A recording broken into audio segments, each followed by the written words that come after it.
Mesdames et messieurs, j'ai un message à faire passer. Voilà. Je m'appelle Monsieur Mboumad Mongoubi Donald. J'ai un message à faire passer par rapport à la dignité de l'homme africain, à la souveraineté de l'homme africain, que j'estime bafouée.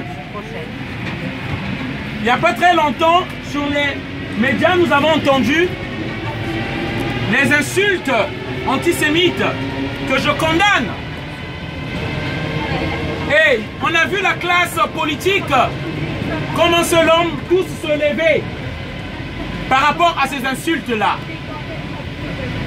Mais ce que je tiens à dire, on est tous contre le racisme, contre l'antisémitisme. Mais dans la République, on a l'impression qu'il y a 2 poids 2 mesures. En banlieue, il y a beaucoup d'injustices qui se passent. Des contrôles aux faciès, des arrestations brutales.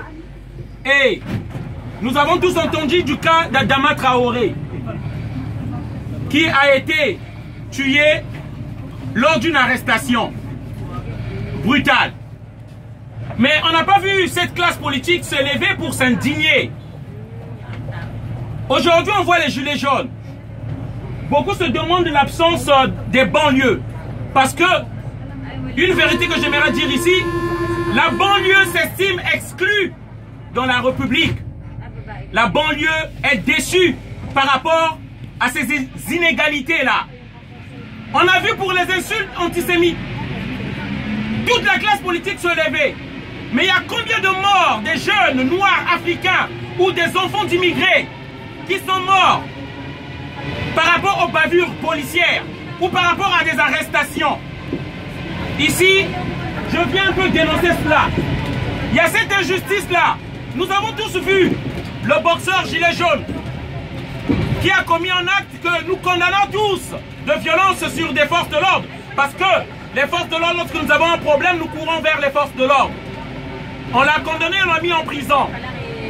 Mais nous avons aussi vu les images d'un gendarme qui s'est attaqué, qui a agressé un Africain qui avait dos au mur.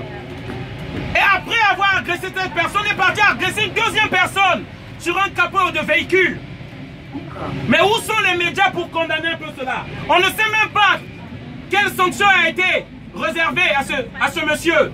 Mais nous avons tous vu l'acharnement sur ce boxeur-là.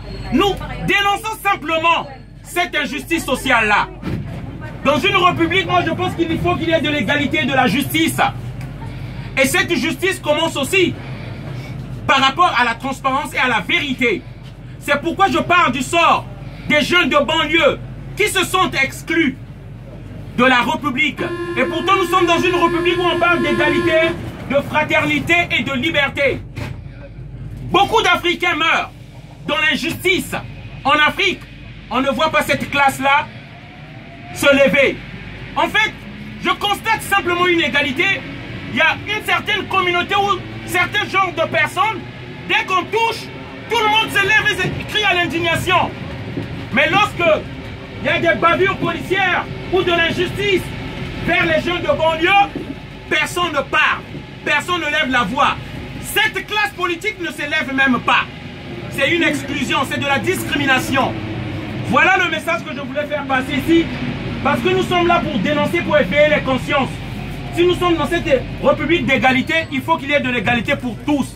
Voilà, nous voulons encore de la vérité, de la transparence sur la mort d'Adama Traoré. Merci, une bonne journée à tous. Voilà. La justice est...